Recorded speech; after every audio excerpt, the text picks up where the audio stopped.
Young Junk! Hey, welcome to the Micheaux Mission. 2 men, 1 podcast. Every black film ever made. My name is Len, aka the Bat Tribble. And as always, I'm joined by my partner. Hey, this is Vincent Williams. Tonight, ladies and gentlemen, we are seesawing back to the career of Eddie Murphy and back to the year of 2008 for Vincent's selection for this stop on the mission, where we sit down with Eddie Murphy and you and meet Dave. Okay. Did you have some kind of glitch? I was letting people realize that they're watching Meet Dave because nobody saw Meet Dave. I know. Except us. Which I think is part of the review. Okay. No one actually saw it. No one. Like, no one's actually watched this movie. Nobody's actually watched this movie. But we'll talk about all of that. We will talk Yes, about we that and more, ladies and gentlemen, tonight on the Micheaux Mission, which is streaming live to YouTube from Young Junk, Philadelphia's premier video podcast palace, right here in beautiful Manayunk. And it's streaming to you, watching us live on Facebook as well as on YouTube. And shout out to each and every one of the missionaries that are out there in the chat. Hello, missionaries. Good evening, one and all. Vincent, how are you doing this evening, I man? am fine. It's warmed up a bit here in Philadelphia. It was floating between 17 and 22 degrees for like 3 or 4 days. Yes, it was. Today it was a balmy 38 degrees, so... I know. Yeah, I felt like breaking out my khaki shorts. I almost. know. I'm doing well. And yourself? I am doing great because for the first time, I think, in a very long time, I had homemade scallops today. Okay. For lunch. Very nice. And It's quite the decadent lunch. Decadent? It seems a little decadent. Really? Scallops for lunch? I mean, who does that? You know, You're like some type of French king in the 17th century. it actually was an interesting lunch because I had scallops and a waffle. That is exactly what I had for lunch today. Scallops and a waffle. You had a human lunch? I had a human lunch. You were eating like the humans? It's like the humans do. Go ahead and jot this down. All right, scallops and waffle for lunch. All right, go ahead. It was but this was the first time that I've had homemade scallops that actually, I think, were tasted and felt like they had the correct texture that they're supposed to have. Okay. Because when I have made scallops, I think I have tended to overcook them. Okay. Which I've learned is easy to do. Sure. And then when I've had other people making scallops that maybe been a little bit chewy or something like that, like too chewy. Okay. But these were perfect. They were almost like melting in my mouth. Okay. They were so good. And it actually tasted great with a waffle. I will take your word for You it. should try it with waffle. I'm not. Why not? Why Do you would I? like a waffle? I love waffles. Do you like scallops? I'm a scallop agnostic. Okay. So I mean, what do you mean scallop agnostic? I can take or leave them. Really? I can. Is that just scallops or is that all like shellfish? That is an interesting question. I was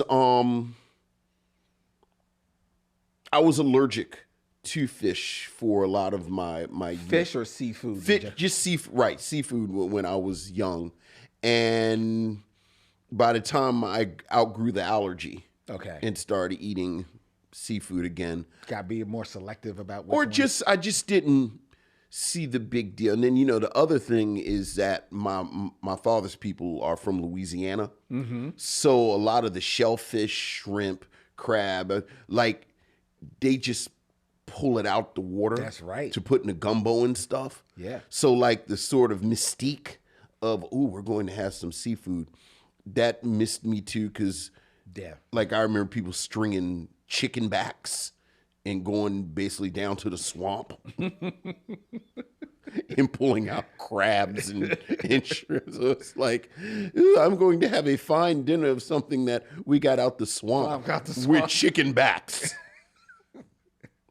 doesn't have quite the same right air of sophistication. Right. I got and you. I'm from Baltimore, but as I said, my people aren't from Baltimore. Right. So like the Baltimore ritual of eating the crabs and Right.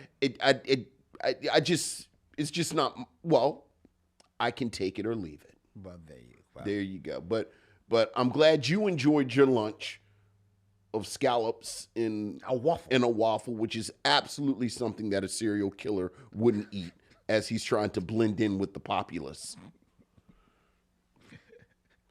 Or a ship named Dave. I was about to say, or you're being piloted by some 1-inch aliens, the captain of which looks just like you.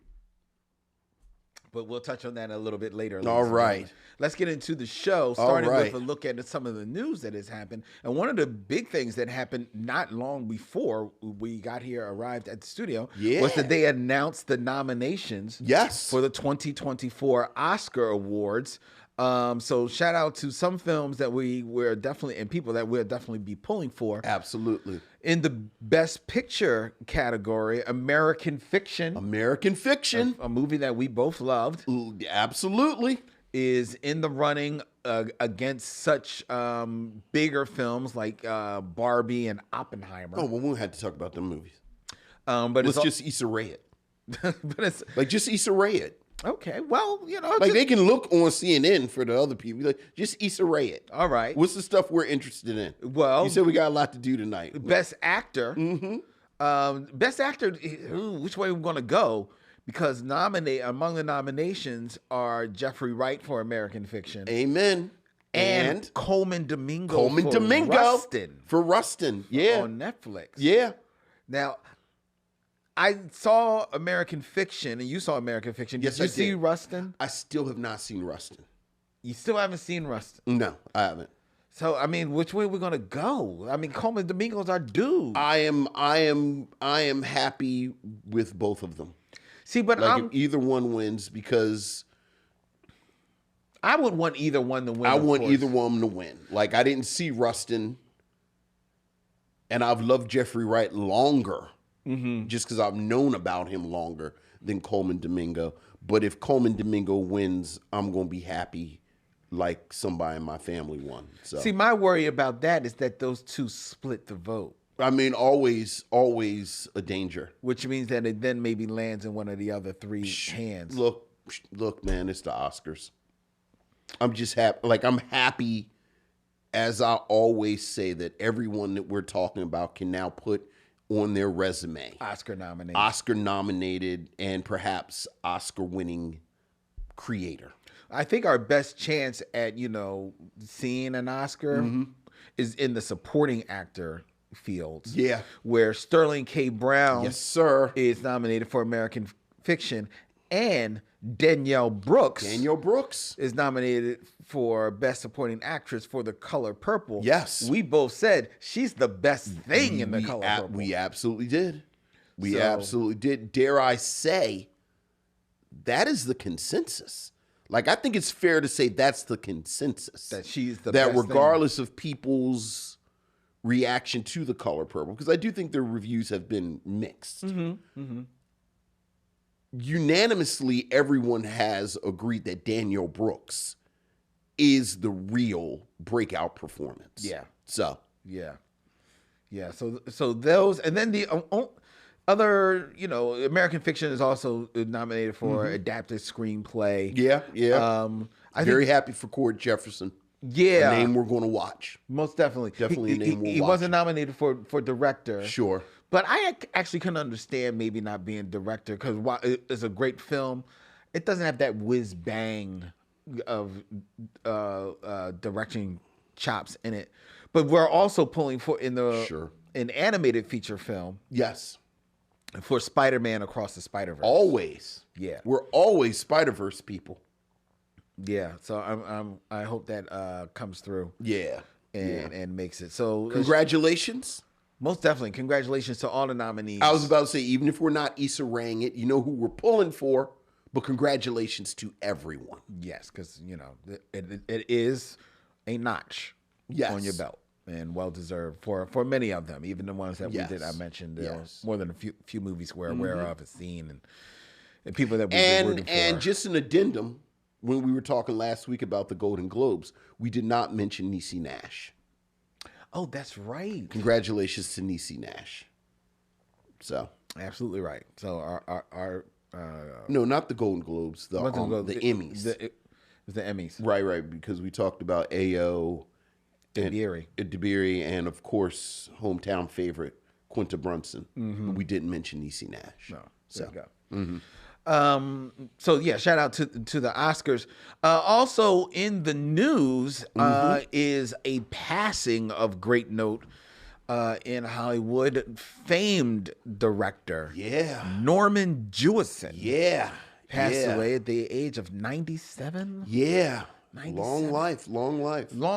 Long career that Vincent, you were just going through his filmography. I mean, just ridiculous. I mean, we should probably start with the films that are most pertinent to what we do here on the mission. He directed two of our favorites that we've reviewed. Of course, the legendary In the Heat of the Night, as well as the legendary A Soldier Story. Mm-hmm. So, just right there. But then you look at the man's resume just generally, Fiddler on the Roof, the Thomas Crown Affair. What was it? Rollerball? Oh, he also directed Hurricane, which we haven't talked about yet. We haven't, but just unofficially, I'm a big fan of the Hurricane. Mm-hmm. And but yes, he also directed Rollerball. Found his way to Rollerball. Rollerball, a post-apocalyptic 1970s science fiction sports fever dream drama. Right. I always say Rollerball and Running Man are why I don't really enjoy sports. Because they both raise the bar so high about what sports could be. It's like, I don't know, man. This football game is interesting, I guess, but in James Caan's Rollerball, people are at the roller derby murdering each other, so. Yeah. He also did, he directed Paul Newman in one of my favorite movies, and Injustice for All. Injustice for All, yeah. Yeah, so, again, just looking at his resume is ridiculous. Did I say Fiddler on the Roof? You did say Fiddler on the Roof. Agnes of God, Moonstruck, which I just watched again, maybe just a couple of weeks ago. Holds up. It really does. I haven't watched it in like 3 or 4 years, but yeah, good funny, stuff. Great movie. Yeah. So, rest in peace, Norman Jewison, 97. Good life, man. Did your thing. Made your mark, sir. Definitely made your mark. All right. Like Vincent alluded to, we have a thick show for you this evening, ladies and gentlemen. We're going to get right into it. And we're going to start things off with your emails, or as we like to call them, missives from the missionaries. So what else is going on, Lynn? We have emails, Vincent. Ooh, missives from the missionaries. Ooh. Ooh. Ooh, missives from the missionaries.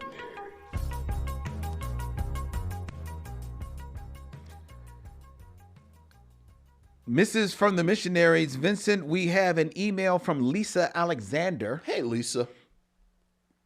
Hello, Vincent and Len. I found the Micheaux Mission during the holidays. Oh. And I'm very slowly making my way through all the episodes. Take your time. I'm teaching a class on black film this semester. Oh, and have encouraged my students to listen to your podcast. Oh. The only film on my syllabus that you have not yet discussed is Selma. Oh, yeah. Which will be coming. Because we haven't really done any Ava DuVernay in a while. We've kind of because she does big movies. And but The Road to 400 is coming. So yeah, okay. It may find its way on there. Okay. Lisa continues, I made it to the Jackie Robinson story. Okay.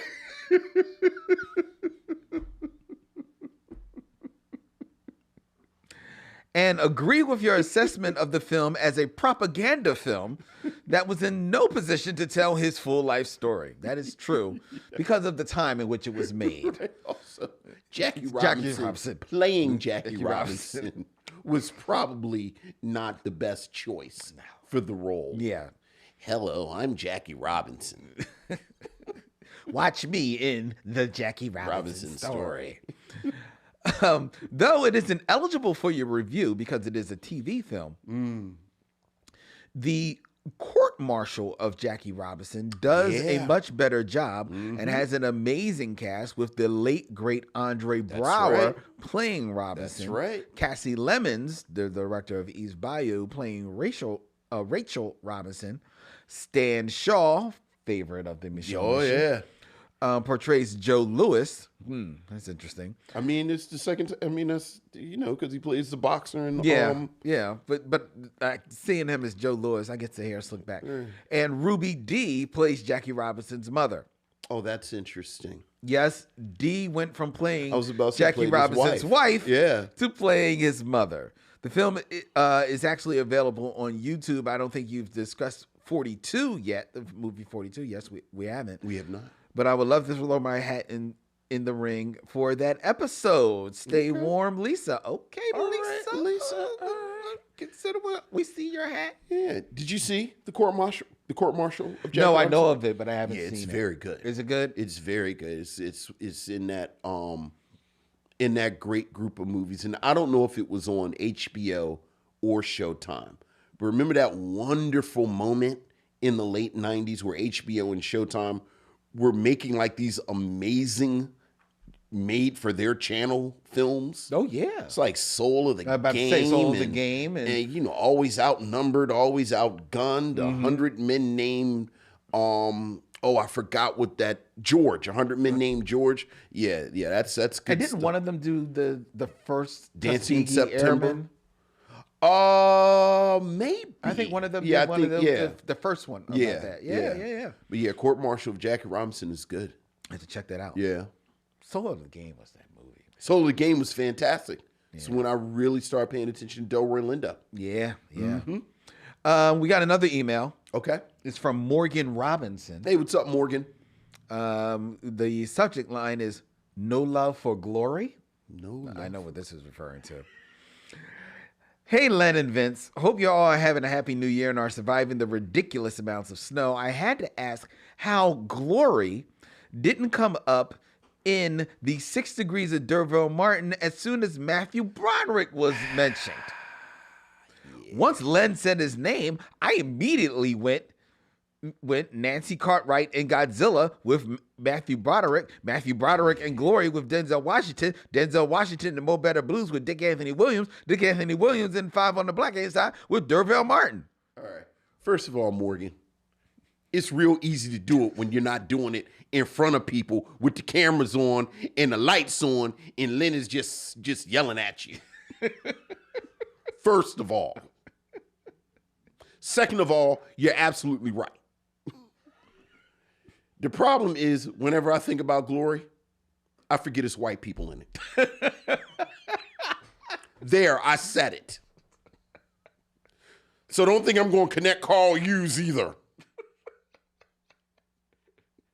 Like that part in the beginning where Andre Brower is friends with the white people, whenever I replay it in my mind, it's Andre Brower in the empty room.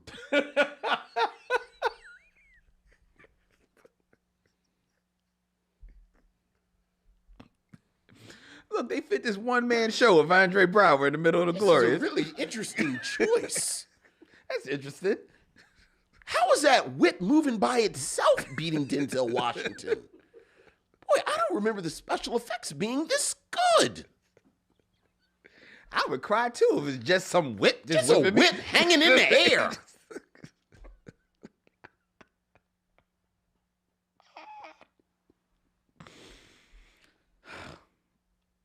Thank you, Morgan. Thank you, Morgan. That was funny. All right, we got another email Okay. from Michael Lockett. Hey, what's up, Michael? Subject line, not new to this, definitely true to this, All right now. just late. Okay. All right. Len and Vince. Made an entrance. Yes, he did. All right. Greetings and salutations. What's up, my brothers? First and foremost, I am truly happy that you two took on this mission and are taking so many of us along for the ride. You two are funny, insightful, and fair 8 out of 10 times. Hey, that's an 80%. That's a B minus. There you go. We just call that a gentleman's B. I can't praise you guys enough, nor hook up enough other people with the Micheaux mission. Well, thank you, Michael. Thank you. Appreciate that. I'm throwing my 2 cents in on surprise, Truck Turner. Truck Turner. Matt Truck Turner. I'm late He to ain't the no game. brute butt. And started way back at episode 1. I'm catching up slowly but surely, so pardon me on weighing in on something from so long ago. But Truck Turner, 1. I haven't heard you guys have this much fun with one film, I don't think ever. Truck Turner. The way pimp could be injected almost anywhere was hysterical. Anytime Pimp Civil War is used It was in a a film, pimp. It you was a got gold. pimp. You know what? Missionaries who've joined us fairly recently, Truck Turner has as a plot point a pimp civil war. It is pimp versus pimp. It is pimp on pimp violence. It is. It is. It is. Oh my God. The pimp world is destabilized because Gator has died. And now all these girls are just pimpless. And Nichelle Nichols Lieutenant Uhura from Star Trek, has put out a pimp bounty on Truck Turner. And Harvard Blue, which Harvard's colors are not blue. Harvard Blue says that I'm not going to be a part of this because Truck Turner ain't no poop butt. And y'all go ahead and try and do this. I'm going to sit out. Because he says the coldest line in the movie. And it's so cold that I didn't forget it. He said, because I'm about to be father to a lot of orphans. I said, boy, Harvard Blue. Because remember, Harvard Blue makes his appearance when he first comes into the movie. He doesn't say anything. He just comes in and spits on Gator's grave. That's all he does. Oh my. The point is, everyone should watch Truck Turner. Everyone should watch Truck Turner. Scatman Crothers is a retired pimp who has built a southern plantation in the middle of Watts, peopled by retired prostitutes. Here's the thing.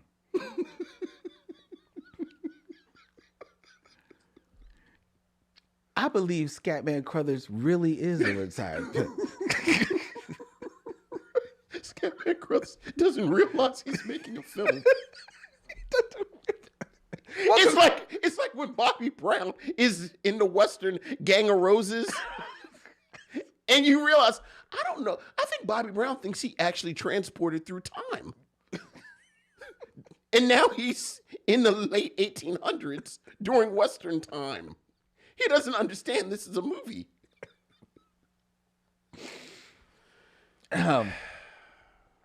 Michael continues. Now I gotta go watch Truck Turner. You have Now I to, have to go watch Truck You have Turner. to, right? Number 2. You tell him you got hit by Mac Truck Turner. I agree. The spitting in the coffin scene There it is. was some of the coldest shut your mouth I've ever seen on film. Yes, indeed. What would be both of your top 5 coldest antagonist or protagonist moves in a movie? Wow. Shit. 5. Oh, man. I don't know about 5, but you know one that I think about all the time in the way I frankly live my life. And I said this when we said, so in in Idlewild. Okay. Idlewild, remember, Big Boy's character and Terrence Howard's character are rivals. Mm-hmm. And you remember Keith David is the head of the black crime family. Keith David and both of them are his lieutenants.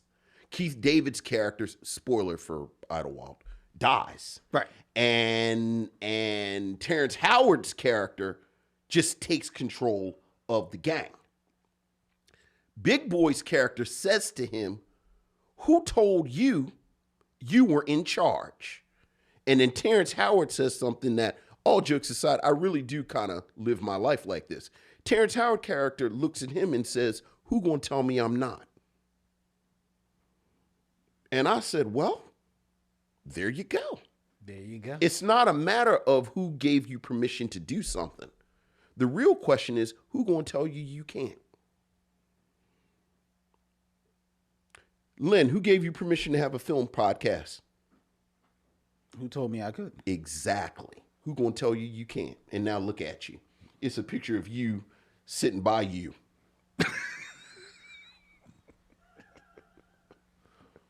Look at God. You are feeling yourself, dog. You are really feeling yourself tonight. Michael continues. Then he concludes.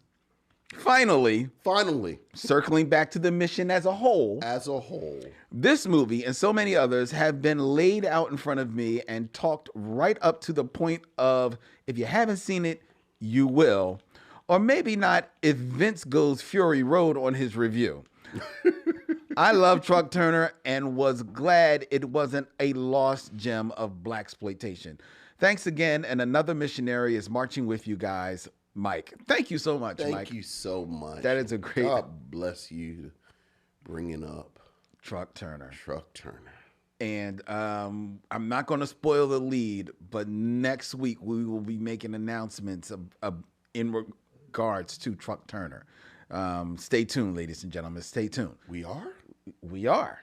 With Truck Turner? Yes. Okay. Yes. Do I know about this announcement? You do. You're just feeling yourself right now. So all the blood is rushed from your brain. I forgot. Oh, Truck Turner? Yes. I'll remind you. Okay. Can I continue? Please. We've got another email. Okay. Got an email from Corey Nickel. Hey, what's up, Corey Nicole. Hi, Len and Vince. I hope you guys had a great week. I recently watched Devil in a Blue Dress. Nice. Always starring Denzel Washington along with Don Cheadle in his breakout role. Fun fact, David Allen Greer actually read and auditioned for the role of Mouse. A question I have for both of you to discuss is what book/book series you wish was adapted into a movie or mini TV series. Doesn't have to be by a black author. For me, for instance, she says, I wish more of James Baldwin's work, like Go Tell It on a Mountain or Giovanni's Room, were turned into movies. I also wish The Bluest Eye by Toni Morrison was turned into a movie as well. I'm curious to hear your answers. Stay warm and fresh. Corey Nicole. All right. Why don't you take a stab at this? What book or books? Well, I'll tell you what, there is, dipping into my bag a little bit of the world of comic books. Mm-hmm. There is a comic book by Frank Miller and Dave Givens. I believe, is it called The Misadventures or The Adventures of Martha Washington? Mm-hmm. It's right. Martha Washington. Give Me Liberty. Yeah, Give Me Liberty. Right. It's Martha Washington is this character that they created. They're white creators, but Martha Washington is a black character in a,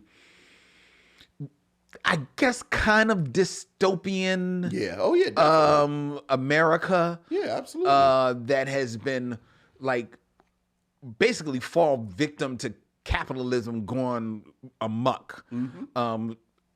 And it doesn't look too far from what we're dealing with now. Yeah. And Martha Washington becomes like this this goes from this child that is raised in the projects of Cabrini Green, right? Cabrini Green, to become like the savior of the world. You can find the comic book in this really big, thick, beautiful omnibus that I have. But I think that it is a story that is ripe for, adaptation in live action or maybe even animation. I could have seen Danae Guerrera playing Martha Washington at one time. Now, shoot, you can pick one of the sisters out here doing badass stuff. But I think that is a book that I would love to see adapted. Yeah, that's a good one. I'm going to go with, there's a book by Gloria Naylor. Came out in the 80s, I think, called Linden Hills. Oh, yeah. Linden Hills, which is about a black middle class enclave. And it's got some supernatural undertones to it. And it really is sort of the vibe of something like Lovecraft Country. Actually, it's a lighter touch than Lovecraft Country. Okay. And there are enough vignettes in it that I think you could very much do a 5-season show around it. And I've been thinking about Linden Hills as a television show for 20 years. Okay. Like I'm sure it's been optioned now and then, but it's the type of thing that if someone ever really, like, part of the reason that I'm so interested in what's going to happen with these Octavia Butler, adaptations, is that I'm hoping that opens the door to a lot of these black novel properties. Yeah. That, like she mentioned Devil in a Blue Dress. And my dream, like, if I ever hit some type of super billion-dollar lottery, like, the first thing I'm going to do is get on the phone with Don Cheadle and Denzel Washington's agent and basically say, how much for you all to do a sequel and follow one of Walter Mosley's books where the characters are older. Like, they can actually play the same characters and play them, I think in the 70s. But so I think Walter Mosley's, we've said this before, the Easy Rollins series, I cannot believe it has not been a series. I know. Like, basically the Perry Mason series on HBO last year, which unfortunately I think that got canceled. It got canceled. Yeah, but it was basically the Easy Rollins show right there. If you just kind of move the camera to the left 45 degrees. Yeah. So had basically the guy that could have played Easy Rollins in that series. Yeah. Yeah, that's a good one. That is a very good one. There's so much. There's so many properties. We haven't talked about it yet. We're going to wait for it to come out, but just the what is it? The Magical Negro. Oh, the Society of the Magic, the American Society of the Magic Negro. Right, and the trailers have been troubling.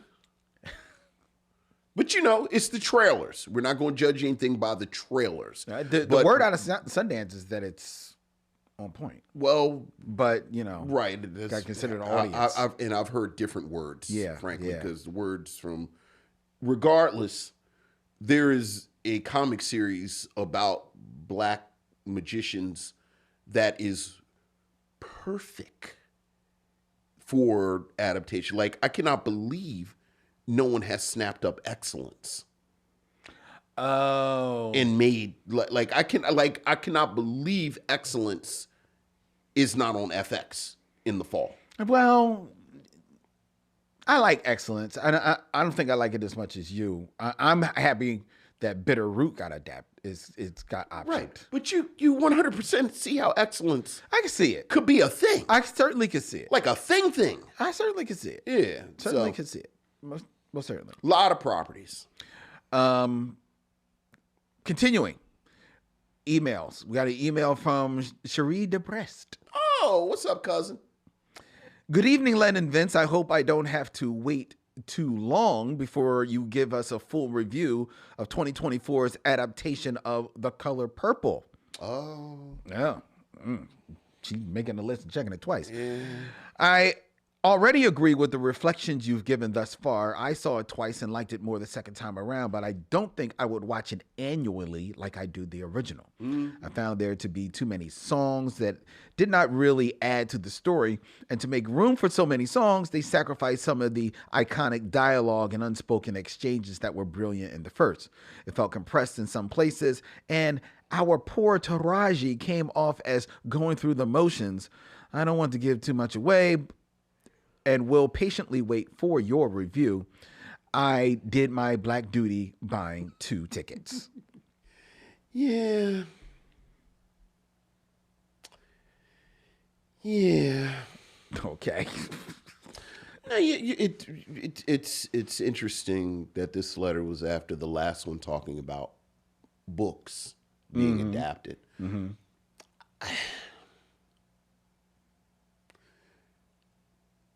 It's kind of like Godzilla, which seems like it's from left field, but it's going to make sense in a moment. All right. We had 2 Godzillas Recently. Like we have this American version, the Monarch version, and then you had Godzilla -1. Right, which is from Japan. Which the is from original Japan, creators. but 2 interpretations, same property, both valid. Yes. I think I wanted something like that with The Color Purple. I think the thing about The Color Purple is that there's so much story that wasn't explored in the movie. Like the whole, like there's a whole section when Nettie goes to Africa in the book that you could almost make a movie just about Nettie in Africa. Yeah. There are whole subplots with, we talked a little bit about Harpo and Harpo's relationship and how Harpo is really the bravest man in the book. The part where Sophia is press ganged into being the nanny for this white family. Yeah. She basically raises the white little girl. Right. You see that, a little bit of that in the book. Yeah. That's a whole deal. So there's so much that could have been put on the screen. It could have. I think the problem is that having seen the original and seen the original stage play, right? My interpretation of the stage play was that while it had a lot of the beats of the movie, it still presented enough differences that I enjoyed it, right? I think the movie tried to play it both ways and give you what you knew of the movie with some sprinkling of the play songs in there, as opposed to trying to really expound on the story, which I think the play does. I think, to your point of really taking this property and doing something wholly different with it, it wasn't to adapt the musical. It was to take the book and to truly adapt that book and put it on TV. Put it on as like a limited series. Yeah. Where you can go, now you've got the room to dig into all of those, the other characters, Harpo's life, and really explore all of the relationships a lot more. And I'm just gonna keep saying I'm gonna use the word disappointed. I was really disappointed with how they didn't explore the lesbian relationship, because that's what it was, the relationship between Shug Avery and Seeley, which again Yeah, is yeah. a real central part of the book. It is. And you understand in 19 and we said it like absolutely you understand understand in the original. 1984, you understand they Yes. couldn't do it. Yes. But now it's there. It's there. And like I said, it is explored, not super explicitly, but I think it is definitely more explored in the stage play, in the musical, which is why I was looking for that. And to be fair, it does explore it more. It does more. But it doesn't. But right. Yeah, it still plays right it safe. For us to be 2-3 years or however many years out from Moonlight. Exactly. It plays it safe. So we got another email. All It kept right. coming. Emails. I like this. And this I is like this, y'all. And this is not even all of them. I'm just going through some of them. Yeah. Corey P. Hey, what's up, Corey? Hi, Len and Vince. I hope you two are having a great day. I see that you both had dedicated a month of talking about both Eddie Murphy and Martin Lawrence movies. It's true. Bang, bang. For Martin Lawrence, I am surprised that Talking Dirty After Dark was not included. I felt like the movie, along with The Golden Child, would most likely be in the month of bad movies, which is May. Well, that will be in May, so we wouldn't do that now. So there's your answer. That's interesting that would you call Talking Dirty After Dark a Martin Lawrence movie? I always thought of it more of an ensemble. Yeah, I would think it's more of an ensemble. I wouldn't think that. And nor would I necessarily put The Golden Child in May. I was just about to say that. Like, I don't think The Golden Child is great, but I No, also don't think it's not bad. Right, Not like that. It's just like, right. It's just sort of Yeah. there. Yeah. You know? Yeah, I wouldn't do that. Yeah, so that I disagree with Right. The that. problem with The Golden Child is that it comes after appropriately enough, the golden era of Murphy films. Well, yeah. Right. Yeah. That's It's like the album Stevie Wonder made after In Square Circle. Like, they're not bad albums, but dog, you're coming off of like a 12-year run of some of the greatest albums ever recorded in history. I know. Is In Square Circle the last great Stevie Wonder album? That's what I would argue. Yeah. All right, one last email. Speaking of music. I'm glad you pulled me out of that. I Steve, did. because you know. I know. But I'm about to drop you into something else from Michael Sykes. Hey, what's up, Michael? Hey, Len and Vincent, this question is specifically for Vincent. All right. Me and my uncle were debating about which years of soul music was better, 1971 Oh, that's a good or year. 1972.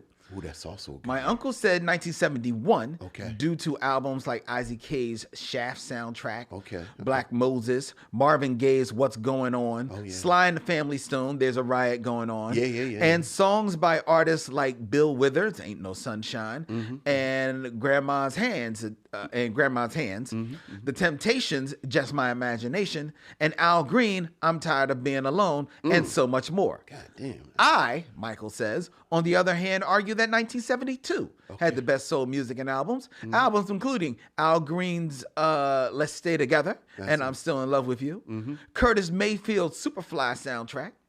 Bill Withers' Still Bill. Yeah, still War, the world is a ghetto. Yeah. Aretha Franklin's Young, Gifted, and Black. Yeah, I thought she came out with something in 71 too, but okay, 71 as well, but okay, go. Yeah, Stevie Wonder has 2 albums, Talking Book and Music of My Mind. Oh, well. And Donny Hathaway and Roberta Flack's first duet album, including the great songs like Me and Mrs. Jones, Backstabbers, I'll Be Around, Papa Words of Rolling Stone, and The First Time I Ever Saw Your Face. Vincent, to you, out of 1971 or 1972, which one is the best year for soul music and why? Love, Michael Sykes. I'll wait. Oof, I mean, my goodness. Like, I guess I'm going to say 1972 because, The second you say 2 Stevie Wonder movies, I mean, the second you say Talking Book. Talking Book, Right. I mean, Talking Book and Young, Gifted, and Black. right there. Is Rocksteady, what album is Rocksteady on? I think that's on Young, Gifted, and Black. Is look it up because that's the type of thing we'll get in trouble. Yeah, they'll holler as Rocksteady. That's not what I'm Rocksteady, Aretha Franklin. Let's call this thing exactly what it is. What it is, what it is, what it is. Rocksteady, Aretha Franklin. Young, Gifted, and Black. Yeah. Yeah. Yeah. Yeah, you can't beat the 1-2 punch of Talking Book and Young, Gifted, and Black. And then sandwiching Music of My Mind. Yeah. And then they're rapping around them is Yeah. Curtis Mayfield's Superfly Yeah. soundtrack. The Yeah. best thing about the movie? Yeah. Yeah. It's 72. Yeah, it's got to be. Yeah, it's got to be 72. It's 72. Marvin Gaye in 71 almost got it, but nah. Whew. God damn, they used to make some music. They don't make them like that no more, dog. God. They do not make them like that. How did all that come out in 1 year? In 24 months, all that came out. That is 4 certified classic Lord. albums right there that they are still playing. Yeah, yeah. I was listening to Marvin Gaye, What's Going On today. Whew. Ridiculous. Have to go watch Truck Turner and listen to Talking Book. Talking Book. Sound like a good evening. That sounds like a good evening. Yeah. And what's the drink? Come on, it's just Uncle Nearest. Neat. I do like Uncle Nearest. Do you I'm not a brown liquor person, but I do like Uncle Nearest. And it is, Yeah, oh, it's yeah. good. But you can't get into Philly. No, you can. It's back. Where? At that one of these nice liquor stores. Really? Yeah. That must just be fairly recently then. It's the past couple of months. Yeah. Okay. Yeah. All right. Well, I But know- yeah, we're already running long. But I had to tell you about the ridiculousness like a year ago where we were damn near smuggling booze back and forth. yeah, Boardwalk Empire. Dude. You know, all my boys are in the DMV. So we were like between here, Delaware, Maryland, and DC.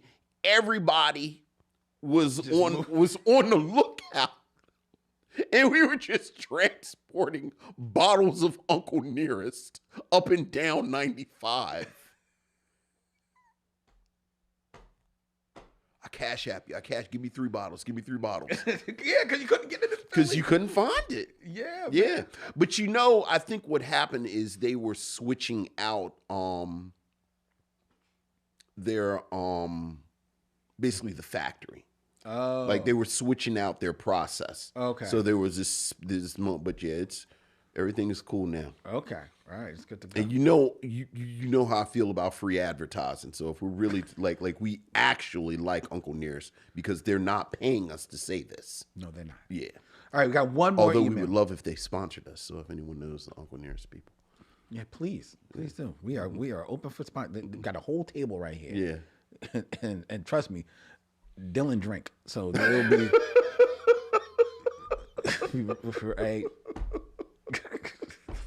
He does. Dylan and I had a whole conversation about old fashions. Oh yes, they do. And he's a bartender. Yeah. All right. One last email. One last email. This is from Sherry D. Hey, what's up, Sherry? I haven't heard from her in a while. Say, long time no hear. That's why I saved it for last. Hi, Len and Vincent. Thank you for your recent Bowfinger review. Yeah. This is a film that I go to often when I need a laugh. I love that scene with the stunt drivers. Bowfinger has a great cast, but Eddie delivers the most laughs. Your comment about how Eddie Murphy's portrayals of siblings Kit and Jeff are similar to Jerry Lewis' portrayals of the Professor and Buddy Love was spot on. As you said, in these films, Murphy and Lewis simply but masterfully changed their voices, facial expressions, and mannerisms to create their characters. In Eddie's Nutty Professor, he is hilarious, but he's under a lot of clump. I appreciated that you brought up Jerry Lewis movies. In the 70s and 80s, his movies would often air on TV on Sunday afternoons in New York. So that's where I became a fan of his brand of comedy. I have a few favorite Jerry Lewis comedies, but I especially liked him in Scorsese's King of Comedy. Of course. With Robert De Niro, Sandra Bernhard, and De Niro's former wife, Diane Abbott, cousin of Shake You Down singer Gregory Abbott. De Niro. Shut up. Yeah. That's a good pull. De Niro and Bernhardt deliver much of the comedy in this film, but we get a good glimpse into the real Jerry Lewis. Thanks for a great episode. All the best to you in 2024, Shari D. Thank you, Sherry. Thank you, Good Sherry. to hear from you. We really do appreciate it. Yeah. All right. Much love. And we also just heard from this is for you, Dylan, from the missionary who shall not be named, just hit me up, watching the show in real time. Okay. Hey, tag the Uncle Nearest people on your shorts, on the shorts that we do. Okay. So Dylan, you've got a job, my friend. Trying to get them. Hey, man, look. Let's get this sponsored. Let's make it happen. All right. All right. That was our emails. All right. Thank you, each and every one of you, for the emails. As you can see, we love going through them. We do. We've got even more, but we couldn't even touch on all the ones that we've got. Feel free. Send your emails. Let us know what's on your mind to micheauxmission@gmail.com. That's micheauxmission@gmail.com. Oh, my goodness. Go ahead. All right. Yeah. All right. Now it is time for us to move on to the top 5. Top five. Who's your top 5?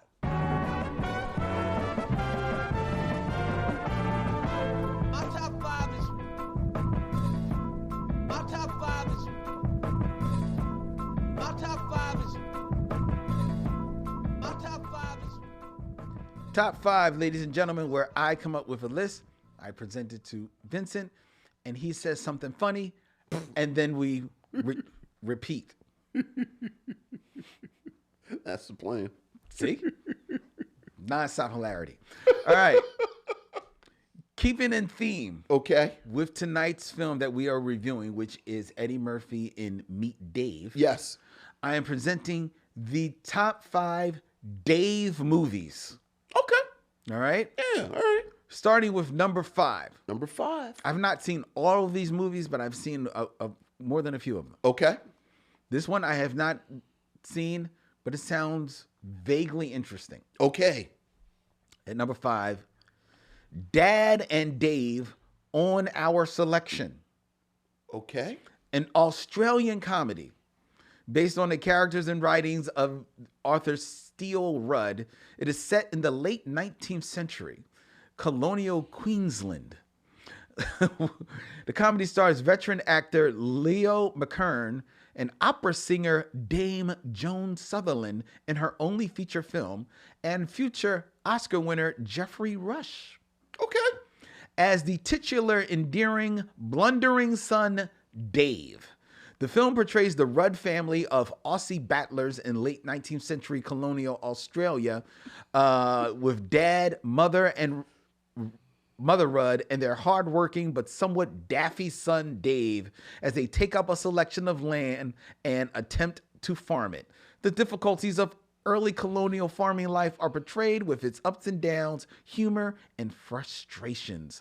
Finally, tired of local corruption and the harshness of life, Dad Rudd decides to run for the state parliament. In Dad and Dave on Our Selection, the 5th film in our top Dave films. And you find this vaguely, what did you say? Vaguely interesting? I find it vaguely interesting. Okay. One, because Geoffrey Rush. Okay, there's 1. Geoffrey Rush. Now, what is 2? It's Australia. And certainly, when we think of Australia, we think of comedy. I do. I mean, there's Crocodile Dundee. There's Crocodile Dundee 2, There's Crocodile Dundee 2. which is set in Manhattan. Right, and he's in Manhattan. And Number 4 number 4. on our top 5 Dave films. I've seen this movie Okay. from 2016. Okay. Mike and Dave Need Wedding Dates. Okay. It's a romantic comedy that stars Zac Efron and Adam Devine as the title characters, two brothers who put out an ad for dates to their sister's wedding, and features Anna Kendrick and Aubrey Plaza as the girls who answered the ad. And this film is actually based on an actual news event of a Craigslist ad placed by two brothers who wanted dates for their sister's wedding that became popular in February of 2013, which they then turned into a book, Mike and Dave Need Wedding Dates and 1,000 Cocktails. Did you like this movie? No, it's not. Now, why did you watch this movie? Somebody I was with wanted to watch the movie. Loves rom-coms, looks cute. Let's sit and watch it.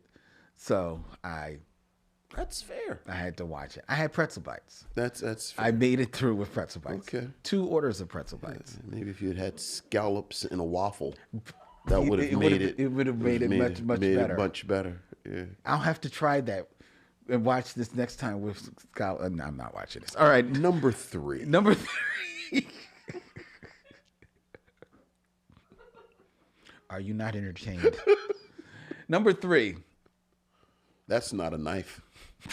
This is a knife. This is a knife. So there's Australia. Crocodile Dundee. Crocodile Dundee 2. Crocodile. Number 3. Number 3. Bank of Dave. Bank of Dave. This is a recent film. I haven't seen this film yet. Okay. A 2023 British biographical comedy drama. It's a lot of adjectives. The film is based on the real life experience of Dave Fishwick.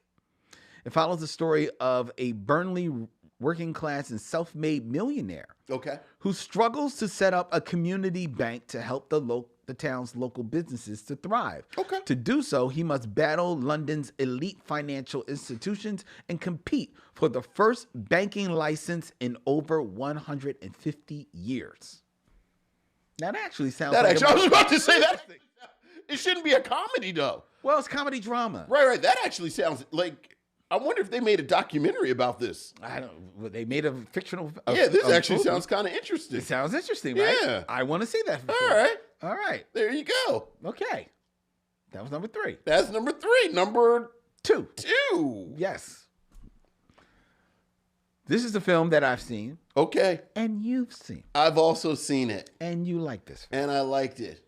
From 2005. Okay. Dave Chappelle's Block Party. That's a good movie. Documentary from 2005.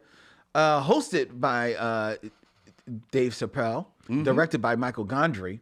The film, it features Chappelle inviting several hip-hop and neo-soul musical artists to perform at a block party in New York, including Kanye West, Mos Def, Jill Scott, Erykah Badu, The Roots, along with the Central State University Marching Band. Lauryn Hill Yes, she is. was also scheduled to perform at the party. Or rather, yeah. But because Columbia Records refused to release her songs for use in the production, she decided instead to reunite the Fugees for the occasion. And Dave Chappelle does some comedic bits in and around the on stage and Dead in and around New Prez York. was there. Yeah, Dead Prez was there as well. And a young J. Cole was in the crowd. That's right. Of Dave Chappelle's Block Party. Oh yeah. Mandatory viewing. Fun movie. Yeah, mandatory viewing. If you love music, you have to watch. I mean, it's our generation's Wax Stacks, frankly. Watt Stacks, rather. Wax Stacks, yeah. Yeah, Most yeah, definitely. absolutely.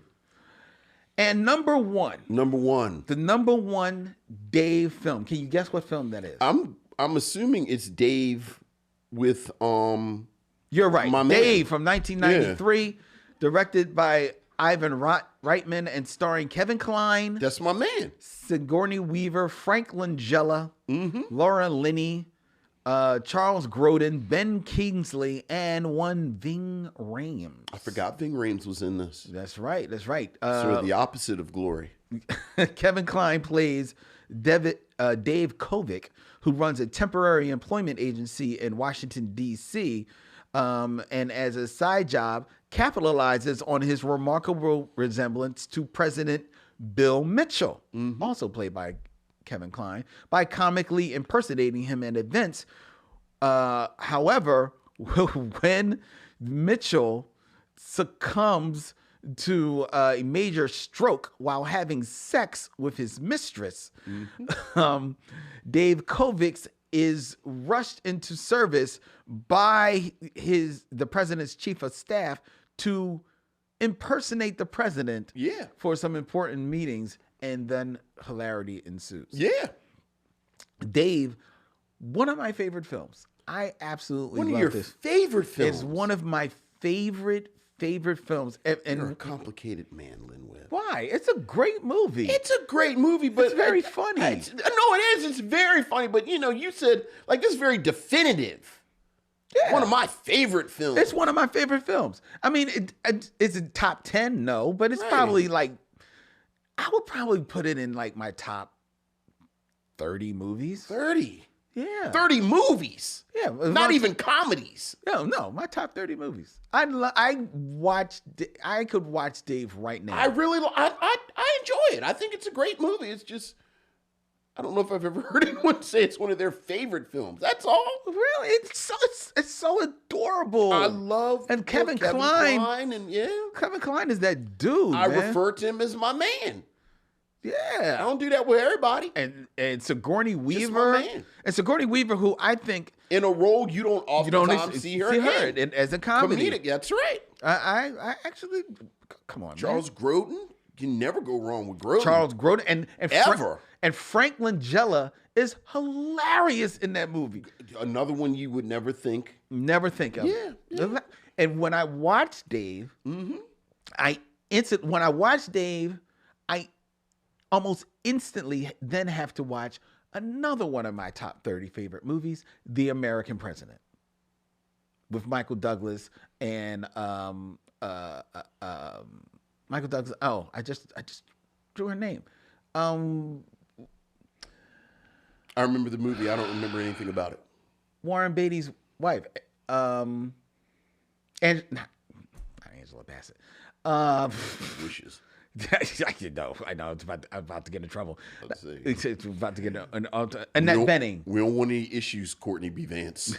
Annette Bening. Annette Bening. Annette All right. Bening. Okay. You don't like The American President? I do like it. I like it. It's a cute, it's adorable movie. Okay. All right.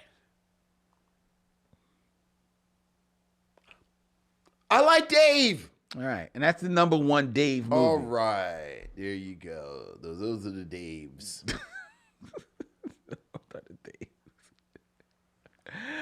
All right. Now it is Now. time for the Game of Kings, Game ladies of and gentlemen, Kings. as we shift into 6 Degrees of Derville Martin. All right. People hollering at me in the chat. I see it, Annette Bening. Thank you, Pharaoh. Thank you, Ladane. Thank you.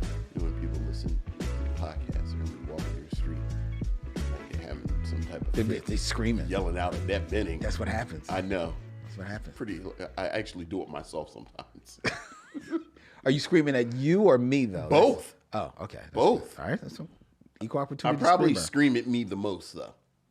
Like, how could you have? Been? How did I? Right. Yeah. I hear you. Like when she said about Matthew Broderick in Glory, and like I guarantee, anytime it takes me more than 3 minutes to do the Derville Martin, You were sitting here. I'm going to yell at myself later in the week. Oftentimes on the way home. So go ahead, let's go. Let's see what type of evening I'm going to have with myself. You're already having a pretty good time.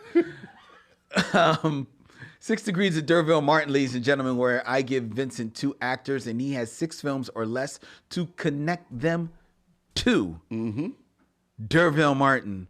Derville, French for Dave. So, Vince, Very nice. keeping in theme, these are 2 Davids. Okay. Vincent? All right. Number 1 in 6 films or less, connect Derville Martin. to David Arquette. I feel like we've done David Arquette because I only know David Arquette in one thing. The man's done at least. No. I 30 know he's films. done other movies, but I really only know him in one thing. And that so let me is- see if I can. So let me switch it up a little bit because okay, because all right. Kid stuff has been on my mind, especially with our movie tonight. So this is how we're going to do. Okay. Derville Martin is in the final come down with Billy D. Williams. Yes. Billy D. Williams is in Empire Strikes Back. Not to be confused with Star Wars, which is what I think I said last week, because Billy D. Williams is not in Star Wars. he's not. But he is in the Empire Strikes Back with James Earl Jones. The voice of James. The voice of James Earl Jones. James Earl Jones is in Soul Man Yes. with C. Thomas Howell. Yes. C. Thomas Howell, Okay. because I've been thinking about this movie, is in E.T. Remember, he's the other little kid. Oh, I didn't even remember. Right. It's what's his name? The main kid. Mm-hmm. And then C. Thomas Howell is another kid, but then the main kid's little sister Drew Barrymore. is Drew Barrymore, who is in Scream with David Arquette. Very good, Vincent. Nice way to go. Mm-hmm. Congratulations. Mm-hmm. All right, now here's another David for you. Another David. Second David. Second David. It's 6 films or less. Mm-hmm. Connect Derville Martin to David Harbour. David Harbour. Now you know who that is. Yeah. Stranger Things. Stranger Things. Stranger Things. Well, the bad thing about him, I only know him from 2 movies. One of them is the Hellboy remake, which I have no idea who's in that one. But then, he's in the Marvel slush I didn't know if you were because he's in Black Widow. But let me see if I can do something.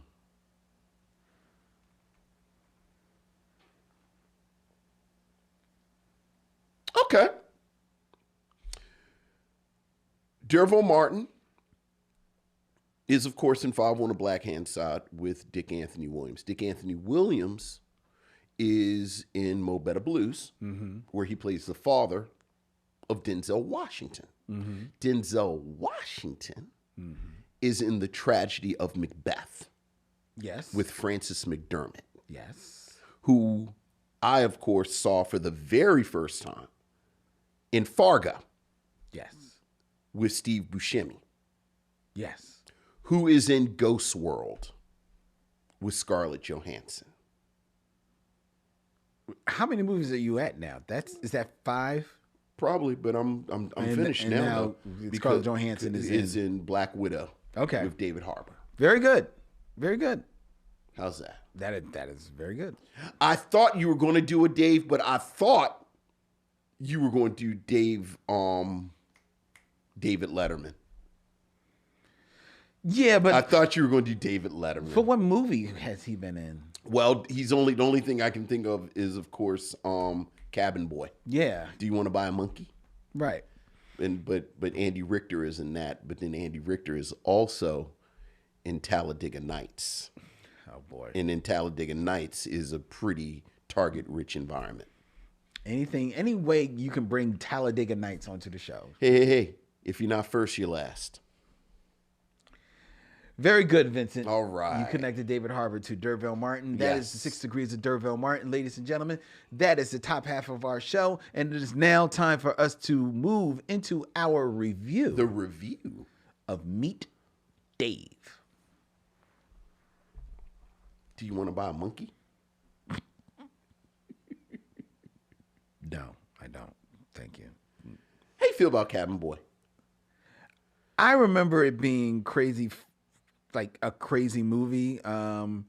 I'm a Chris Elliott fan. That was my next question. How you feel about Chris Elliott? I know people are real hot and cold with him. I liked him. Like I like liked him too. I liked his show Get Life or Get a Life or whatever. it's called. Get a Life. I loved that show. Oh, handsome. I talk about a handsome boy modeling school at least once every 4 or 5 months. Yeah. I like Chris. Go and learn how to be a handsome boy. I like him. Yeah. So, I never had a problem with him. Yeah. Okay, let me just go over here real quick and pull up IMDb. I was always sad, like that string of stuff he did on like Adult Swim, like that weird live action. It always made me sad that I didn't smoke weed, because I felt like if I smoked weed, that stuff would be a lot more entertaining. I think that stands to reason for a lot of adults. Right. Like I always feel like I'm missing something. Yeah. It's like I wish I smoked weed right now, because I feel like this would be really funny if I was high. Yeah, because it doesn't work drunk. You have to be high. It doesn't work when you. That is 100% it's not right. the same, because I've done that. Right, because I'm sitting sipping. Like I'm sipping. It's like it's still not. This feels like I should be high. Right, because drunk, you're feeling like, what the hell am I doing? Look, I'm just chilling, My old black man comes out. So exactly. I'm like, I know I could be listening to some John Coltrane. There's something else on right besides Aqua Teen Hunger Force. Right. Why am I sitting here with this bullshit? White people bullshit. Like, I know I have some actual records I could be listening to. Oh, was that dumbass hospital show they had? Right, but it was like it was a whole like Tim and Eric. Yeah. Like for right. It was made for baked. I should be smoking weed. I think is weed help? I think it's weed. It's not like it's not cocaine. Right. It's a specific high. Right, but it was made for it was. Anyway, Anyway, I just knew you were going to do David Letterman, but I was ready for you. You were ready. Yeah. All right. Very good. Oh, hi. Oh, hello there. I didn't see you. Meet Dave. A crew of miniature aliens operate a spaceship that has a human form. While trying to save their planet, the aliens encounter a new problem as their ship becomes smitten with a Earth woman. Yes, that's right, ladies and gentlemen. Meet Dave, starring Eddie Murphy, Elizabeth Banks, Gabrielle Union, Scott Kahn, Ed Helms, a very young Kevin Hart, and Mike O'Malley in this film written by Rob Greenberg and Bill Corbett and directed by Brian Robbins. This was Vincent's selection from 2008 for this stop on the Micheaux mission. Vincent, what say you of Meet Dave?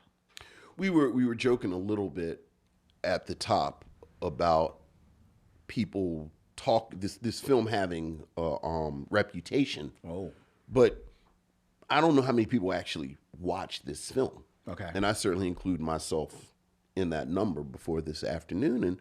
And having watched it, with the amount of bile and venom that is directed towards this film, I found it pretty solid. Like I found it a pretty entertaining hour and a half film. okay.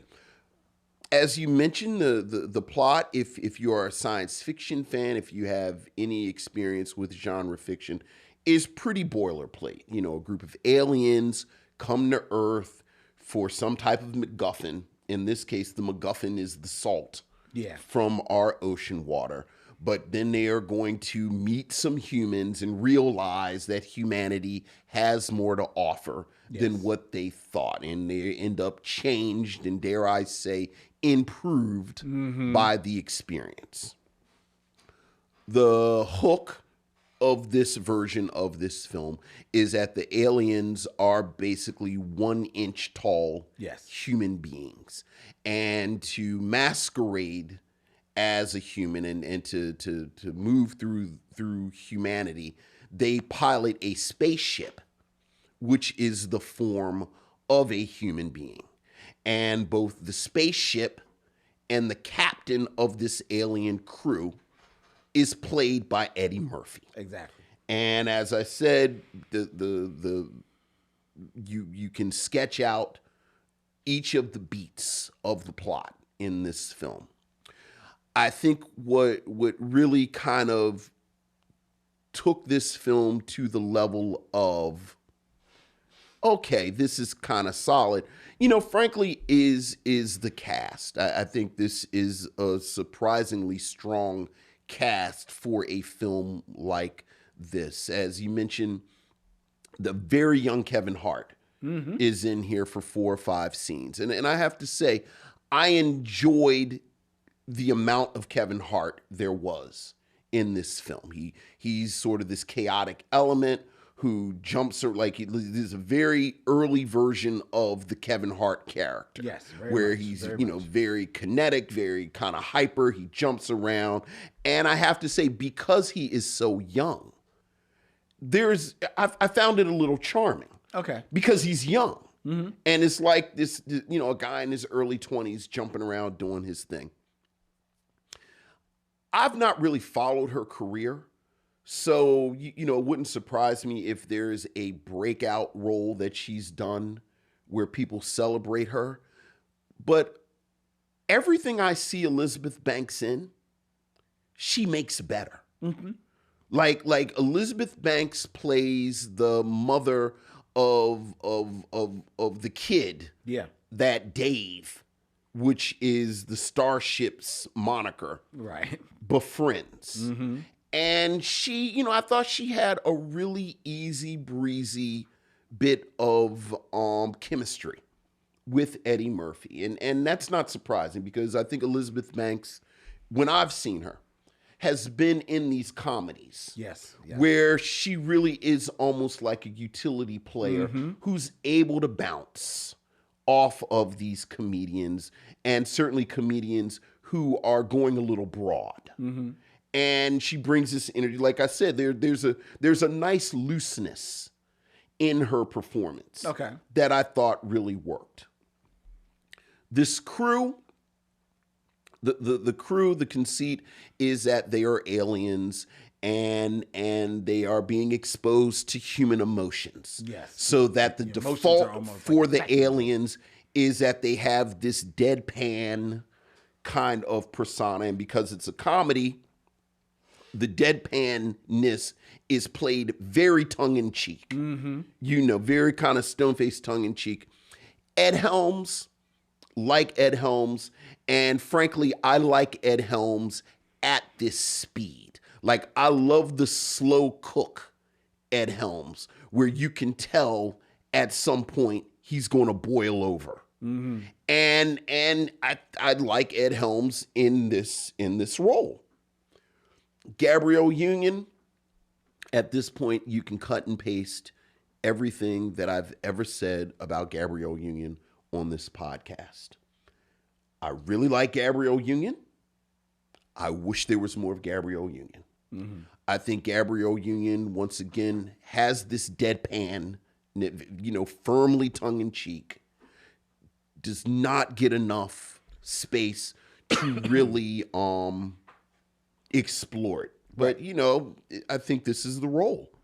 This is the role. I think there is this fascinating little, and it's barely a subplot because, frankly, they don't really explore it where Elizabeth Banks' character is romantically drawn to the robot. Yeah.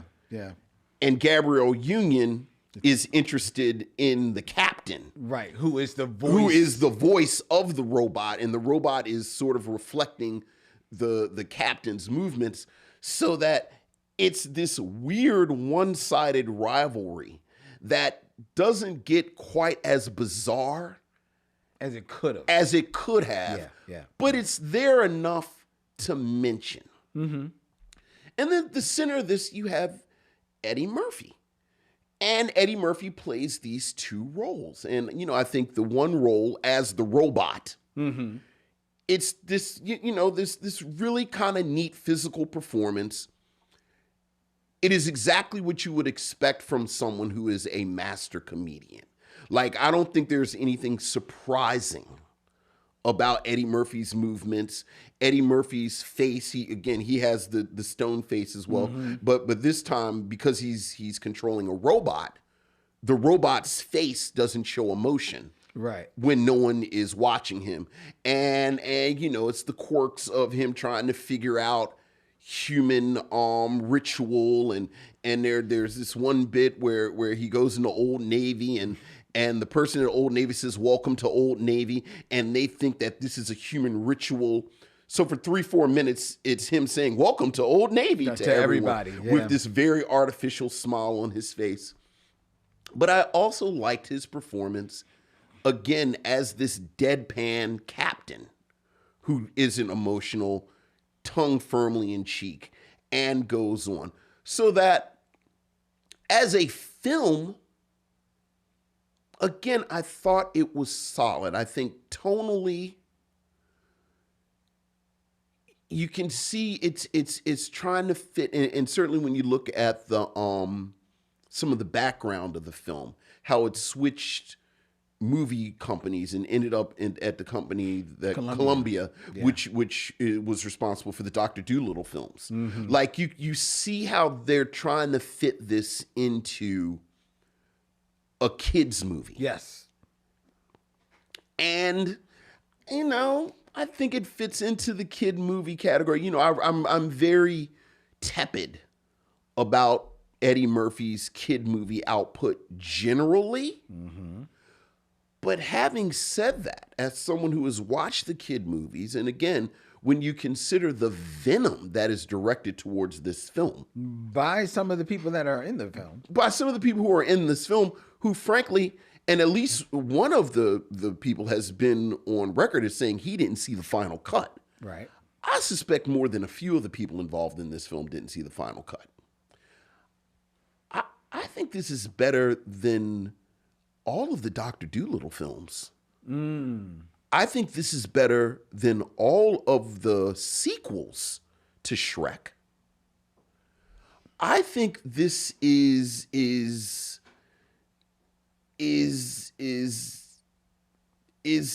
okay. It was solid. Like when it was over, I said that wasn't bad, which is not something that you necessarily would put on the DVD. Vincent Williams of the Micheaux Mission says that wasn't bad.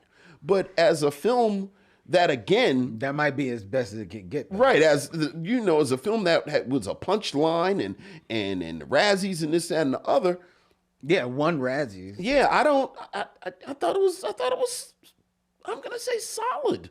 Well, I will say, I don't know if I'd land on solid like you did, but I will say that there were aspects of this film that I did enjoy that I didn't expect that I would enjoy. Because I even text you. Yeah. I said, I'm 20 minutes into this film, and I've already laughed more than I thought I would. And that's almost a third of the film. Well, yeah, It's an hour and a half film. well, maybe I was generous with 20 minutes. Okay. all But right. but because the film starts off like not far from the beginning, it starts off with the ship or Eddie arriving on Earth, and then the ship, Eddie's ship, learning how to walk like a human being. And at that moment, I did genuinely laugh because it is, as one of our emailers pointed out, Eddie Murphy, we know, can do character stuff. And we know that he can be physically very comedic. He is a very talented physical comedian. But more often than not, when those opportunities have arisen, especially around this time in his career, Sure. he's usually clouded or covered with a whole bunch of prosthetics. So you can't really appreciate his physicality. Here it is just Eddie in a white suit a la Fantasy Island in this movie. And so you actually can enjoy his physicality. You can see him moving his body and as a robot trying to be stiff, but also learning how to walk.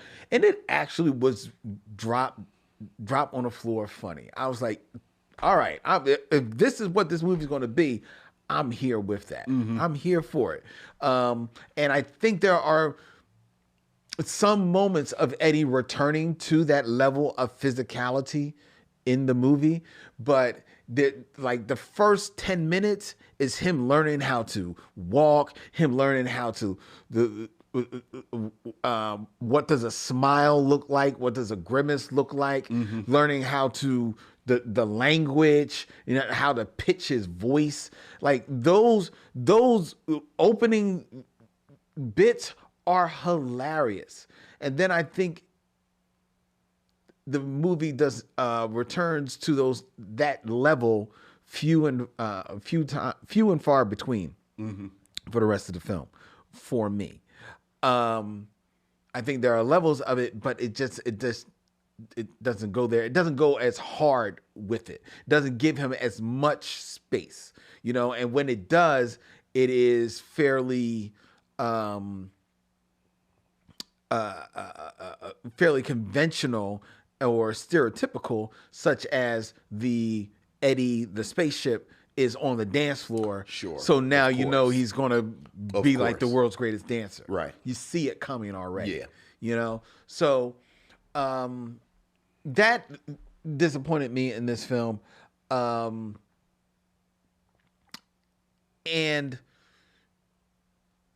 I too am a huge fan of Elizabeth Banks. I love her in almost everything she does, especially in the Pitch Perfect films, where she basically is like part of the chorus that at the judges for these a cappella groups. She's hilarious.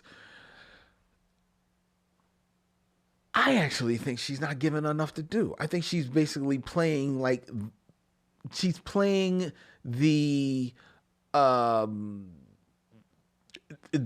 typical white woman, fall in love with kind of love interest thing. And I don't think it's given enough opportunities to play to her comedic strength.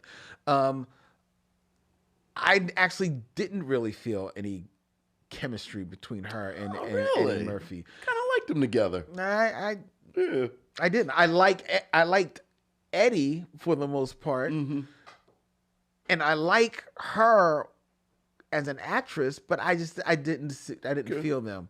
They just didn't connect. But because that is so much of the movie, sure, then that part is lost on me. Then you turn to the other side of Eddie Murphy as the captain on this spaceship. Eddie Murphy, I feel like, Eddie Murphy, for those who don't know, is a historic fan of Star Trek. Yes. And this movie was basically pitched as like almost like a Star Trek kind of like parody type of, almost in the vein of Galaxy Quest to a degree, but not going as far as Galaxy Quest. So I can imagine that having to be the appeal for Eddie Murphy. Oh, I get to be the captain? Right. On a ship, and you see him leaning into that a little bit, especially because he's got like a little affect to his voice that he's putting on. It's Shatner-esque.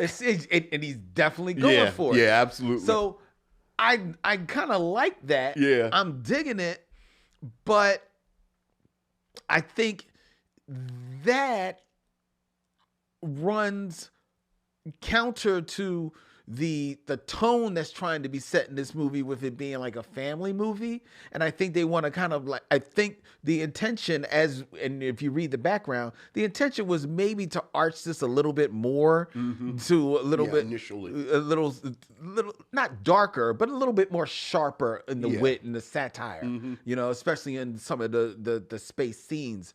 And I think that I can see that being the appeal for Eddie. And when they dull the edges of that, then it loses a little bit of its fire. I love Gabrielle Union. I don't think Gabrielle Union is actually that great in this film, because, like you said, when they're on the ship before the crew, it becomes more or less, affected or infected by the American emotions or human emotions. They are deadpan. And all of them are deadpan. I think, except Gabrielle Union. I think Gabrielle Union almost comes across very human, so that her change is harder to see, except that she more explicitly shows that she's attracted to the captain. But I think it's kind of like always there from the beginning, at least from the way that I saw it. Ed Helms, I like Ed Helms. Young Kevin Hart. He's young Kevin Hart, but Kevin Hart is never deadpan. Like, he's always Kevin Hart. So I think there are a couple of forces in this movie that are just playing against itself, and therefore it doesn't wholly connect to make a full sandwich, which is why I don't agree with the level of hate that people have for this movie, including Eddie Murphy, who said that it may be one of the worst movies that he considers himself to have done. And he's the one I'm talking about. I would bet he never saw the final cut. I would bet $1 American Eddie Murphy has never watched this film. Probably, but I wouldn't be mad at him, especially because I got a funny feeling that they sold him on it being a little sharper. No. I hear you, but for him to say this is the worst film that I've ever made, I can name 5 films worse than this that he made off the top of my head. Okay, fair enough. And so can you. Maybe. Yeah. Maybe. I haven't seen every one. I land on not liking this film for the most part, but I do think that it gets a bum rap. I do think it's not that bad. You're right. It does.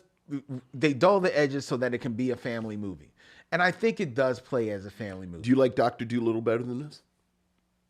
I actually have never seen Dr. Dolittle. Okay. I think there were 2 of them. I've never seen either one of them. They just didn't appeal to me, and thank God my daughter had aged out. Did you see Shrek 2? I didn't have. Yes, I saw Shrek 2. You think this is worse than Shrek 2? 2 things. First, Eddie Murphy is in that movie, a big part of that movie. I don't consider that an Eddie Murphy movie. Okay, okay, all right. But I think this is. I seem to remember really kind of liking Shrek 2. It's been a minute, to be fair.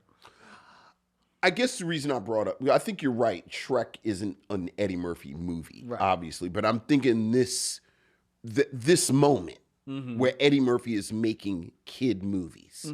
And as you said, so much of the criticism of this film was about tone. Yeah. And frankly, to take it a step further, I think most of the criticism is the worst kind of criticism, where you criticize something because it's not what you wanted it to be. Fair. Rather than what it is.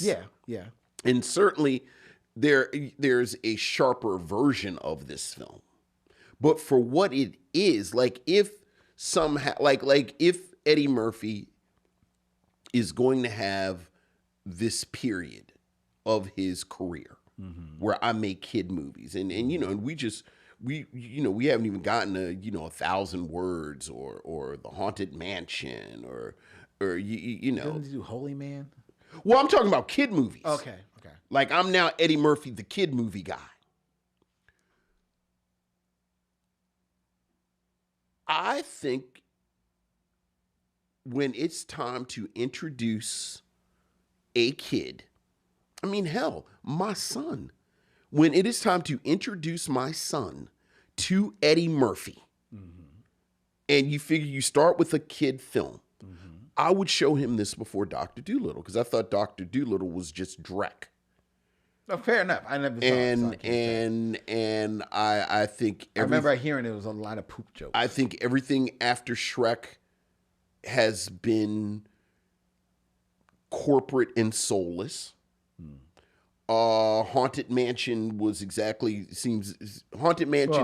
is what you thought Pirates of the Caribbean was going to be. This sort of corporate synergy kind of film.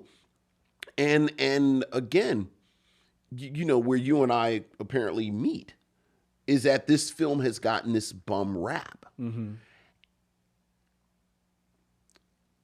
And if I think about it long enough, I feel like this is the type of phenomenon that we talk about every now and then where these films get, I mean, we talk about a lot now in the culture where these films get review bombed and you know, as you said, the backstory of this, people were very passionate about it because the writer of the film was one of the creators of Mystery Science Theater 3000, which, you know, has this amazingly fervent, passionate Fan base. Yeah. And I don't think the film was ever judged on its merits.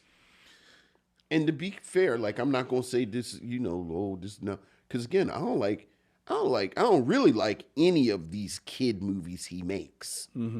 But certainly this is no worse than any of those movies. The only thing I'll push back on you a little bit of what you said is judging a movie. There are people who may be guilty for judging the movie for what it's not what they want it to be, right? And my pushback is that the reason why it doesn't work for me and I'm wanting something sharper in the comedy is because I think there are vestiges of what once was there in the script in the film. I think that's different than what I'm saying. So what are you saying? I think your criticism is apt. Okay. Like, be clear. I'm not talking about you. Like, I think tonally, the film isn't quite as clear in where, right. It's not really right. Particularly towards the end, because there's a moment. There's a moment of there's a scene of, you know, frankly, violence in the police station that I thought, oh wow, this is a lot. You know, I was talking about thinking about E.T. earlier, because I was thinking about, you know, that, and we were talking about like Lost Boys the past couple of weeks, and we showed Adam Willy Wonka over the weekend, but just that. The Gene Wilder? Yeah, oh yeah. We showed him the real Willy Wonka, and then we showed him Tim Burton's Willy Wonka. But you know, there was that wonderful pocket where you had these films for kids, but they did have a bite. Yeah. And they stopped making films like that. And this is a film that you wish was like that, and it's not, and then tonally, it doesn't quite coalesce. Yeah, because you could see. And I think that is a criticism. Okay. What I'm talking about is the historical criticism. Like when you look up this film, and, you know, frankly, people were following it, the development of it, and, you know, and as I said, as someone who you know, who did not adopt the dark, you know, I was born into it. Like, I know how this nerd shit works. And I know what was going on in 2008 with these dudes following this, and then you know what happened. And, you know, if you read the history of it, people talk about there was all of this negativity towards it before it came out. Yeah. That's what I'm talking about. Okay. Where in a lot of ways, this is an early version of what we talk about now. Right. So, okay. You know. Well, I don't really have anything else more to say about the movie myself. Look.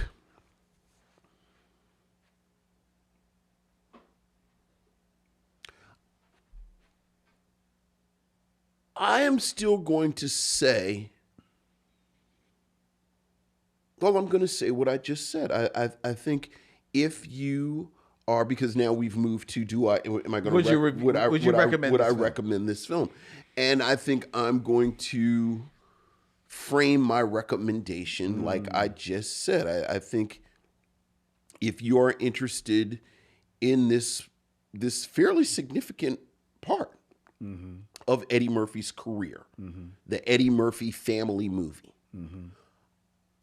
I think if you include Shrek, the first Shrek, besides the first Shrek, I think this is as good, if not better, than any of the family films that Eddie Murphy has made. That's a a high bar. I know what I said. That's a high I've bar. been Not thinking about that it. all of his movies were I've been like thinking about it all afternoon. like fantastic, but that's a high bar there, Vincent. Let's see. Let's go to the filmography of Eddie Murphy and see exactly what we're talking about here as we look at the films of Eddie Murphy. And like I don't include Mulan in that because he's, basically the funny little side animal. Well, I don't think this is better than Mulan. Okay. All right. All right. All right. All right. So, Daddy Daycare. I think this is better than Daddy Daycare. Daddy Daycare. So let's look at the films of Eddie Murphy that we think are kids' movies. Yeah. All right. So Dr. Dolittle. I think it's better than all of the Dr. Doolittles. All right. So it's better than Dr. Dolittle. Better than Daddy Daycare. Better than Daddy Daycare. Mm-hmm. The Haunted Mansion. Absolutely. Wow, that's already 20 years old. Wow. That's really the end of his family movies. It's like 37 million of them damn Shrek movies. Well, yes, he did 3 Shrek movies. Right. So you think it's better than Shrek 2? Yes. I don't know about Shrek 2. Yes, 100%. Shrek the Third and Shrek Forever After, I'll give you this may be on as good as those, but I don't know about Shrek 2. Shrek 2 was I remember liking that. Vincent. I think you. Shrek 2, Michael. How did I just forget his last name? Michael Myers. Michael Myers needs to buy a castle. Here's the question. Mm-hmm. Is this better than Candy Cane Lane? Absolutely. Wow. What do you mean, wow? Candy Cane Lane was terrible. Like, why are you wowing that? Wow, you think this is better than a terrible movie? Yeah. Like I said, it was better than Trading Places.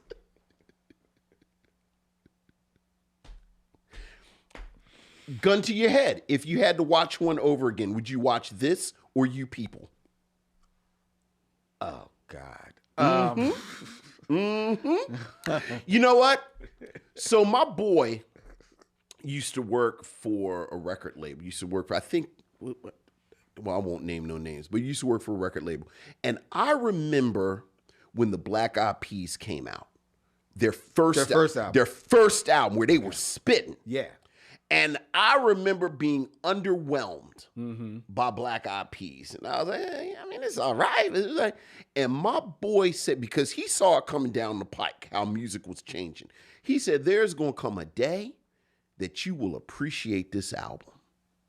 Because what's going to happen is music is going to change. And what we didn't know is that the Black Eyed Peas would become what the Black Eyed Peas became, which the funniest thing I ever heard about the Black Eyed Peas is that they make hip hop for people who hate hip hop, rock music for people who hate rock, and dance music for people who hate dance music. But he said, there's going to come a time you will appreciate this album. And I think Meet Dave Just hasn't found his time. is the Black Eyed Peas' first album. Really? Because, again, you can watch You People or you can watch this. Okay. I mean that's a Let's long get it way. started in here. Yo, hold up. Hump my lady lumps. You want to talk about lady lump? Lady. That's a long way from this is the Black Eyed Peas' first album. Look. Come on, Vincent. Look. Yeah, you need to pump your brakes on that. I'm not pumping anything. Maybe are you high? No, nor have I been drinking Uncle Nearest. Ching. Yeah, I do. I think I think the culture decided that Meet Dave was this great horrible thing, but you know, we peel all that back. We just look at the movie. And I've asked you 2 direct questions. I'm gonna let you slot. Did you see Daddy Daycare? I did see Daddy Daycare. Do you think this is worse than Daddy Daycare?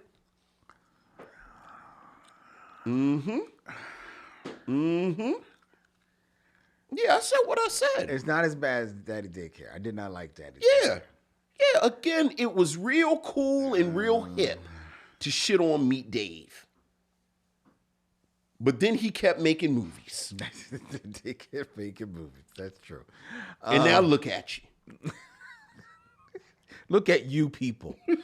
All right. Well, But would you recommend Meet Dave? no. Okay. I That's can't fair. recommend me. I think that's fair. I can't. I- I want to, but I can't. You're right. But if I trapped you on the island and said, okay, Lynn, you got to pick between Meet Dave and 1,000 Words. I've never seen 1,000 Words. Yeah, you doing a whole lot. Okay, Lynn, you have to pick between Meet Dave and Haunted Mansion. Here's the thing. Uh-huh. No, I'll give you what the choice is. Uh-huh. And to Jesus. Yeah, because I think I have now to you're change really my- thinking about I have it. to change my vote. Uh-huh. I have to say that I would recommend Meet Dave because in my head I'm saying, would I watch Meet Dave or The Adventures of Pluto Nash? And I don't hate Pluto Nash, Right. but I probably couldn't sit through it again. Pluto Nash is not that good, but It's it's not. also, it's just bizarre. Yeah. It's another one that just It's doesn't, just kind of bizarre. doesn't work. Right. And me, I saw what they were going for. It doesn't work. Yeah, I would don't recommend. think you have to recommend this. Well, I would recommend it over Adventures of Pluto Nash, Right. which I think I did recommend. Yeah. So yeah. I with that caveat, I've got to recommend Meet Dave. And to be fair, he is physically funny in a lot of the scenes in he shows up. He shows up. He shows up for this movie. Yeah. And Yeah. frankly, just to put it out there, I think there are a fair number of his films during this period and after where he doesn't really show He up. doesn't show up. And Yeah. I think and he does you can't hang that on him Right. for this one. So I would recommend Meet Dave. There you go. there you go. I flipped in real time. There ladies you and go. gentlemen. There you go. It's a roller coaster of emotions Yes. here on the Micheaux Mission. I've got a headache.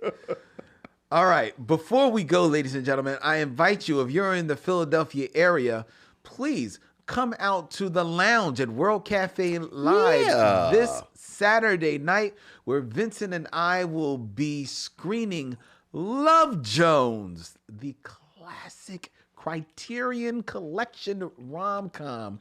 Love Jones. We will be screening it this Saturday at the lounge at World Cafe Live right here in Philadelphia.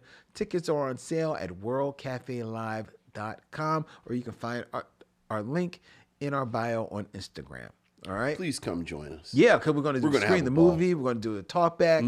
We're going to have a great time. Yeah, it's going to be fun. And you can literally have dinner and a movie Sure. there and watch Love Jones on the big screen. I was about to say, and for many people, they've not had the opportunity to see So it many people have on a never big seen it on the big screen. Yeah. And now you're going to see it on the big It's- screen it's- yeah. with friends, with drinks, with food. There you go. There you go. All right. Before we get to what we're going to be reviewing next week, I invite you to follow the Micheaux Mission on the social media of your choice, whether it be Facebook, Instagram, or the social media formerly known as Twitter, at Micheaux Mission. That's at MICHEAUXMISSION, at Micheaux Mission. You can also subscribe and follow the Micheaux Mission on YouTube, where many of you are watching us right now. Hit that bell, subscribe, so that you will be notified when we put up new videos. We put up a new video today, Vince, and I edited it out from the show, where we dare to posit that black people choose Martin Lawrence over Eddie Murphy. Yeah. It happened in real time here on the show. Check out the video. It's up there on YouTube for your viewing pleasure. The Micheaux Mission is a proud member of The Podglomerate, thepodglomerate.com. They make podcast work such as ours, which is filmed every Tuesday night right here live at Young Chunk, Philadelphia's premier video podcast palace. Go to Dylan at youngchunk.com. That's DYLAN at youngchunk.com. So you can book your time in one of the fabulous studios that they have here at Young Chunk. And hey, if you don't reach him by email, because people be flooding Dylan's email, come out to World Cafe Live, because he'll be there, sitting in the front row, checking it out. A live appearance. A live appearance by By Dylan, Dylan. who's never seen Love Jones. Okay. All right. Now, as a matter of fact, he said, I've never heard of the movie Love Jones. Okay. Truth to tell, he said, I don't know what love is. What is love?